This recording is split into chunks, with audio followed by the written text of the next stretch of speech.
YouTube రామరాజ్యం channel ప్రేక్షకులకు నమస్కారం. ఈరోజు ప్రధాన అంశం ముఖ్యంగా ఆకుతోట, వాటర్ ప్లాంటు, బండలాగుడు పోటీలు, బీటెక్ రవి అనే అంశంపై విశ్లేషణ.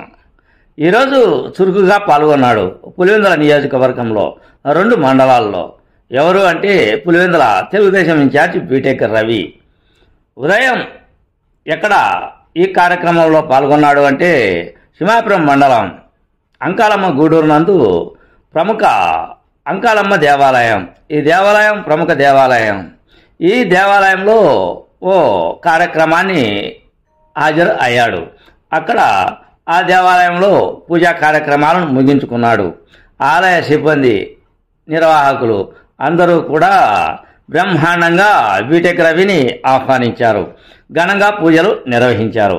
అనంతరం బండలాగుడు పోటీలను ప్రారంభించాడు బీటెక్ రవి. ఆ తర్వాత వేంపల్లె మండలానికి వెళ్ళాడు. వేంపల్లె మండలంలో ఆకుతోటల వారి రైతుల పరిస్థితి గురించి ఆరా తీశాడు. ఆకుతోటల రైతులు ఏ విధంగా నష్టపరిహారంలో ఉన్నారు, రైతుల స్థితిగతులు ఏ విధంగా ఉన్నాయి అనే దానిపై ఆరా తీశాడు. రైతు తోటలను ఆయన పరిశీలించాడు. వారికి తగిన ధైర్యాన్ని ఇచ్చే పనిలో ఆయన ఈ కార్యక్రమాన్ని చేపట్టినట్లు ఉంది. అనంతరం వేంపల్లె మండలంలోనే వాటర్ ప్లాంట్ను ఏర్పాటు చేశాడు. వేసవి కాలంలో నీటి ఎద్దడి నివారణ కార్యక్రమం. ఈ నీటి ఎద్దడి నివారణ కార్యక్రమంలో భాగంగానే నీటి ప్లాంట్ను ఏర్పాటు చేసినట్లు బీటెక్ రవి చెప్పుకుంటూ వచ్చారు.